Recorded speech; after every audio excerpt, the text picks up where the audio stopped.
The story of Sindile Soyeye is a tragic and very sad one. Sindile Soyeye is a 19-year-old baby. She reminds me of this other girl. I think her name is latest 2001. I just not sure about the 2000, but it's 2000 and something. So Sindile Soyeye was introduced to us via Instagram. She was an influencer. She started off as innocent, posting nice pictures, nice cute pictures, and as any 16-year-old would do, right? Until she sold her soul to the devil. And unfortunately, that's what most influencers do in South Africa. I feel like being an influencer in South Africa is defined differently as the rest of the world. Being an influencer in South Africa means you are being sponsored by Nigerians. Your lifestyle is actually just sponsored by Nigerians, and we know our influencers actually would die for Nigerians. They say our South African men are lazy, our South African men are poor, they work 9 to 5s. I guess they are not gangster enough. That's why they don't really roll or like South African men, right? So they influence all these girls who are like 13, 14, 15 who watch their content and also follow them on Instagram, looking at this lavish life and aspiring to be like them, which is very wrong. And I feel like influencers have the social responsibility to tell these young girls that this is how we're getting the money. This is how we're securing the bag. Don't be like us because of this. Don't do this because this will happen to you. But no, they just post their bags. They just post their Louis Vuittons. They just tell us what they've been flown out. Ne?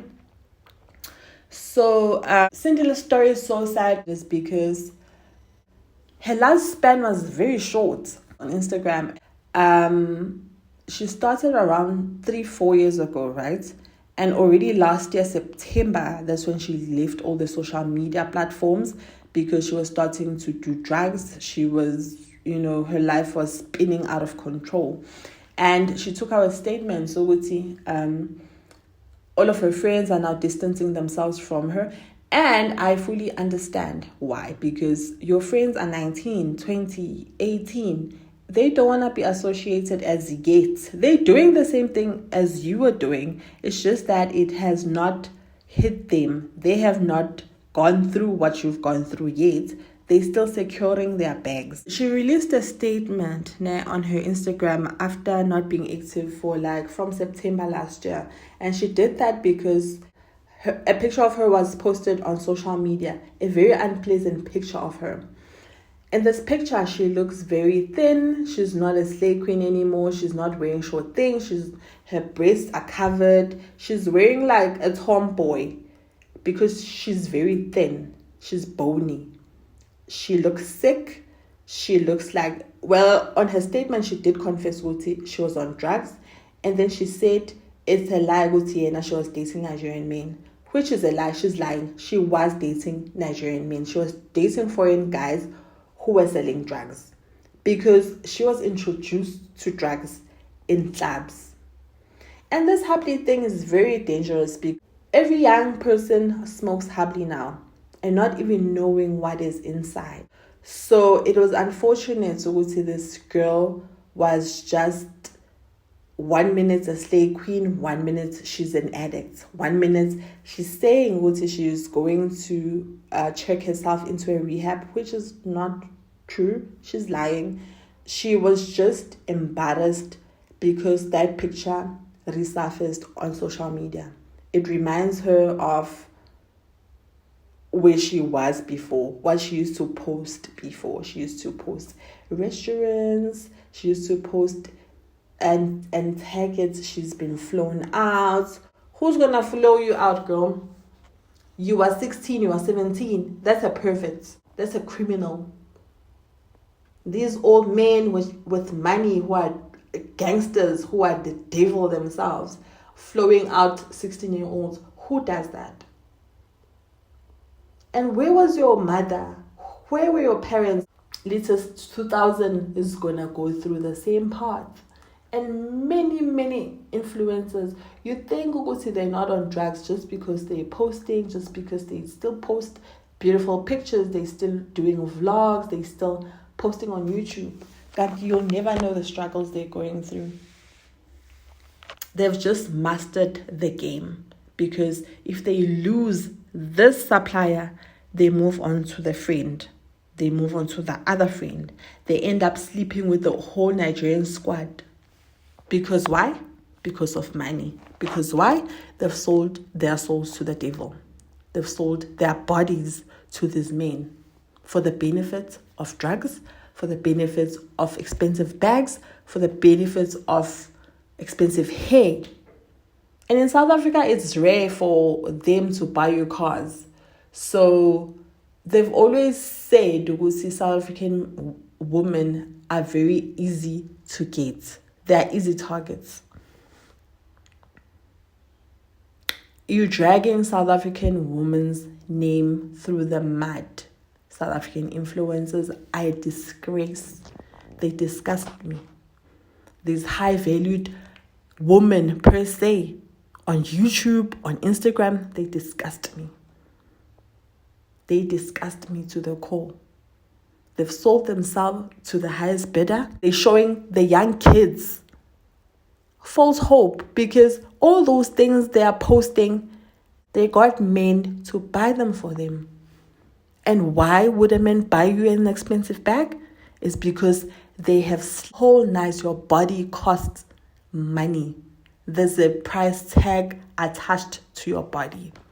And that's also why we're seeing a lot of BBLs, a lot of body works, a lot of this, a lot of that. It's because women have lost their morals.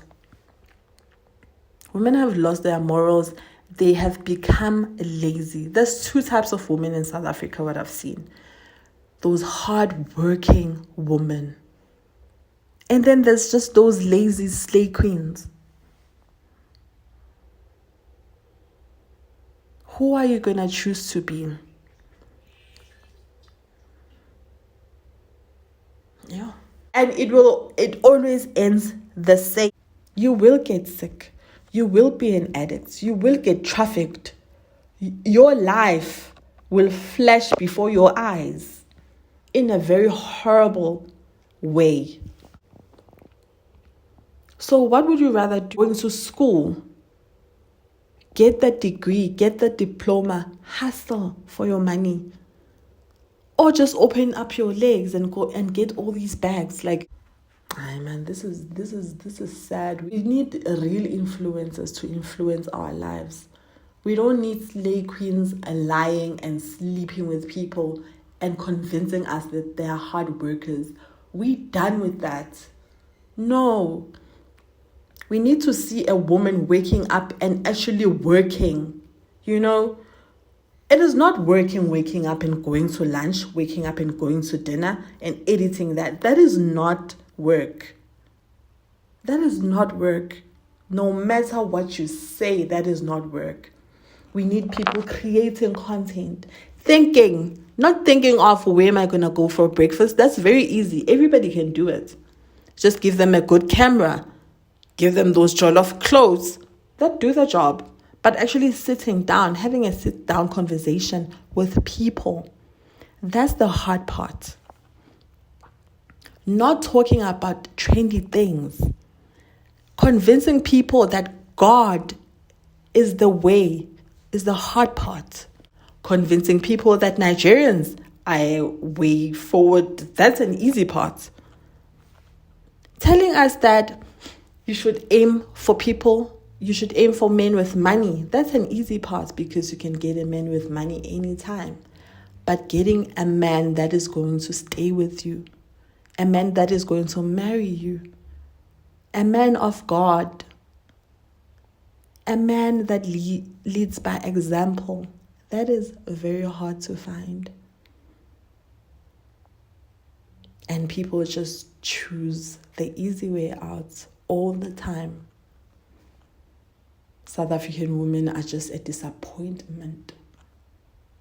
And then when we talk like this, they say, you are hating on women. No, I am not. I want you to be better than what you've been telling us. Be a better person. Be a role model. Be better for yourself. and your kids and your family and your mother. What is your mother saying? You are there on YouTube telling us that when you sleep for money. Guys, no. And then when you bring that up, they say, oh, you're hating, oh, you're jealous. No, I'm not jealous. What am I jealous for? What do I have to be jealous for? Make it make sense. Your children are watching you on YouTube. Your children's friends at school, they're watching you. You are busy saying, oh, I'm never going to date a poor man. Haibo. I hate South African men. Lapho umntanakho is a South African boy who's going to grow up being a South African man. What is that?